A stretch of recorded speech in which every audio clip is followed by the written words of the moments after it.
So James, there have been a series of speaker events, workshops here at the World Retail Congress in Asia so far. What would you say have been your key findings, if you like, at this point? Well, there have been a lot of issues that people have gone over relating to the operations and logistics of making your retail more efficient, and those have all been very enlightening. But what I think the real thing to be learned from the Congress so far is to be able to understand your market and understand what your consumers' needs are, and providing them the experience that they want.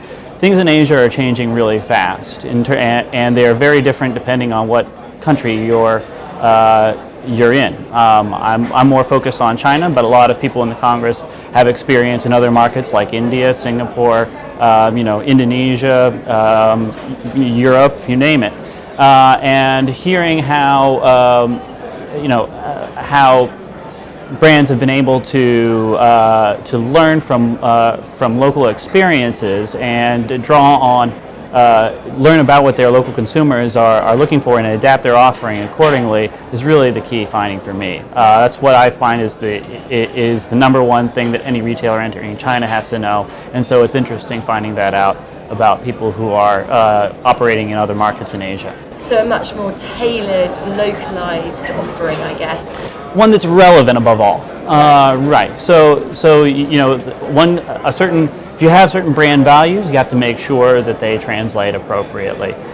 You can't just sort of insist on who you are if it has no meaning to the market that you're entering. So there's a good deal of not just education of the market that you're entering about who you are, but also a process of adaptation. Let's talk specifically about China then for a bit.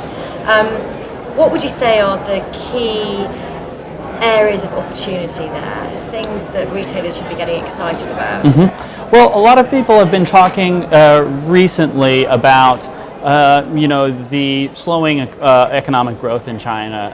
We're not really. It's unlikely we're going to see every year double-digit GDP growth anymore, and so there's some degree of pessimism about the China market.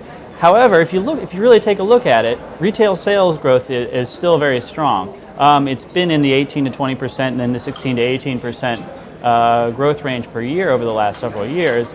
And while it's not really up to that level right now, you still see, for example, during Chinese New Year holiday this year, 14.7% growth over the previous year last year. So there's still a lot of strength in the retail sector in China. As much as people would say that the Chinese the Chinese economy is not shifting towards consumption enough. That really is a strong area of the economy, and continues to be so. The key opportunities within China that I would point out are in the smaller cities away from the coast. So that's where a lot of the growth is shifting to. And it's due to a number of things, including shifting of manufacturing base, but also development of the middle class in these areas. So people who have a lot more spending power and eagerness to shop than they have in the past, and now they're getting a taste of the offerings that global retailers can provide as they move in. Markets like Beijing and Shanghai, I'm less bullish on, and I think they have become they tend to be more crowded, extremely competitive, very cutthroat, and costs are really high. So really the real opportunity even if you're not in China yet, many people assume you have to come in through Beijing and Shanghai, the best opportunities might really be in a more regional or provincial strategy. So plenty of low-hanging fruit for retailers then in those second-tier cities that the government's investing so heavily in? I wouldn't call it necessarily low-hanging fruit, but there is an opportunity if you do your due diligence and understand the needs of consumers in those markets. So it's not just a situation where you can necessarily plug and play. You really do have to understand the needs of those particular consumers. But if you do that, yes, the opportunities are huge. And in capitalising on that opportunity, how much will have to happen online?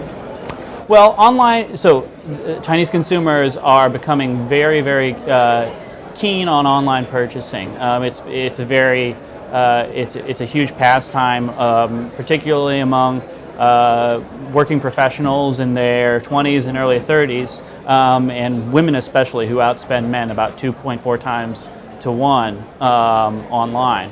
And so you have e-commerce growth has been, business to consumer e-commerce growth has been growing 90 to 100% a year in the last 2 years. Probably going to be growing around 50% a year, 60% a year in the next couple of years. Opportunities are very big, but having said that, the size of that relative to the total retail market is still small relative to other economies. It's still only around 5 or 6% of the total economy. Most purchases are still being made in brick and mortar stores. The advantage that having a multi-channel strategy gives you, or to having a really strong online presence that's very geared towards that local market, is it allows you to reach consumers who aren't necessarily in the areas that you have stores in yet. So you can be selling to people in outlying smaller cities that surround maybe a regional hub, like a city like Chengdu in Sichuan province. You can maybe use that as a center for which you can deliver to people to smaller cities in Sichuan without necessarily having to go and set up your own store there, or having to have people drive all the way over. And that trend is different, isn't it, to what we're seeing around the rest of Asia in terms of retailers pulling back, in some cases, from the bricks and mortar side of things? Yeah, the key difference really, has to do with the scale of China. Things are still shifting in the direction of e-commerce. So I wouldn't say, I wouldn't say people are pulling away from e-commerce, but there is still room for development because of just the size and scale of China, and the fact that you have so many of these second and third tier cities which are still developing so rapidly. So that really accounts for the difference, and you need something that's in those areas that where people can shop. Now, there's no shortage of brands, and not everybody knows every international brand, so you really have to be educating these markets too. So it's not all easy. Elsewhere in Asia, would you highlight any particular areas of opportunity for retailers outside of China? Well, I think Indonesia is looking very very interesting. We do some research outside of China as well, but retailers we talk to have very very strong growth in Indonesia. That's a very key opportunity for retailers in the future. So, looking ahead to the rest of today and tomorrow here at the World Retail Congress, what sort of conversations are you hoping to have with retailers here? What are you wanting to discuss with them? I like talking with people to see how they solve certain challenges that are presented to them, especially in new markets. And so there's people all over today from all kinds of markets that maybe I'm less familiar with, and and it's interesting to see the similarities between approaches between stages that certain markets are at, but then also some of the key differences. So maybe, for example, looking at two countries like China and India, and you see a lot of the same challenges to certain things, like in terms of extending your brand through an e-retail platform and presentation of the brand through delivery. But then there's also a lot of different areas that are really fascinating to hear about. Are you able to define what you think some of the key challenges then will be for retailers over the coming year?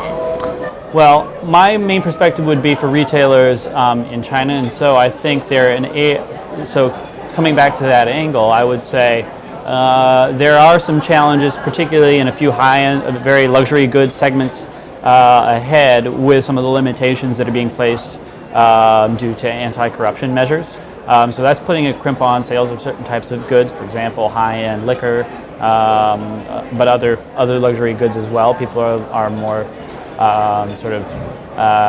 nervous in that respect. Other key challenge, I guess, or maybe a limitation, is that mobile adoption, while it is an opportunity, mobile internet use is growing by leaps and bounds in China. It's the largest smartphone market in the world. It overtook the United States with 330 million users. And yet, there's the challenge there is to, well, a lot of people will look at that and say, well, we should be shifting towards more mobile online purchasing. But I think the market is still not quite ready for that yet. There's still challenges in using mobile online use for driving purchases. What it really should be doing is engaging with consumers at various points within their journey. And facilitating, like, for example, their research. So they research online, purchase offline, or research online and directs you to their website, which they purchase from home because it's more secure, it's more comfortable, and they can see things in more detail. So plenty to discuss here at the Congress over the next couple of days.